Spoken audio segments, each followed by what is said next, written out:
Umarangkada na ang kagawaran ng kalusugan sa pagbabakuna kontra tigdas na sinimulan sa Mindanao.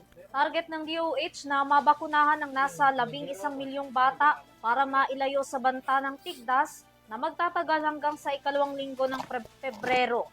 Tunghayan ang aking report.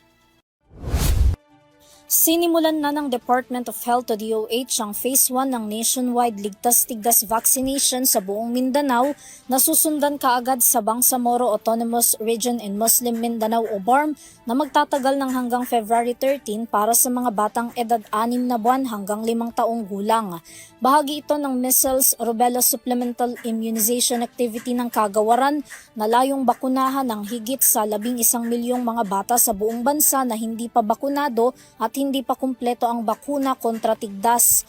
Ayon kay Health Secretary Ted Herbosa, inilalapit na nila sa bawat lugar ang pagbabakuna sa mga bata upang maiiwas ang mga ito sa maagang pagkasawi, lalo na't ang tigdas daw ay nakamamatay. Ang isang bata rin na may tigdas ay maaaring makahawa ng 16 pang bata na kung hindi maaagapan ay maaaring magsanhi ng kanilang pagkamatay. Batay sa pagtatala ng DOH, pinakamaraming kaso ng tigdas sa mga bata noong nakaraang taon ay nagmula sa National Capital Region o NCR, sinundan ng BARM at Calabarzon. Inuna raw nila ang bakunahan sa Mindanao at BARM dahil may 2.8 million pa na mga bata ang hindi pa bakunado dito. Mula rin daw January 1, 2025 hanggang January 3, 2026, higit 2,000 kaso ng tigdas o katumbas ng 45% ang naitala sa Mindanao. Sa June naman, sisimulan na rin ang Phase 2 ng vaccination sa 5.6 million na mga bata sa Visayas at 1.9 million naman sa Luzon.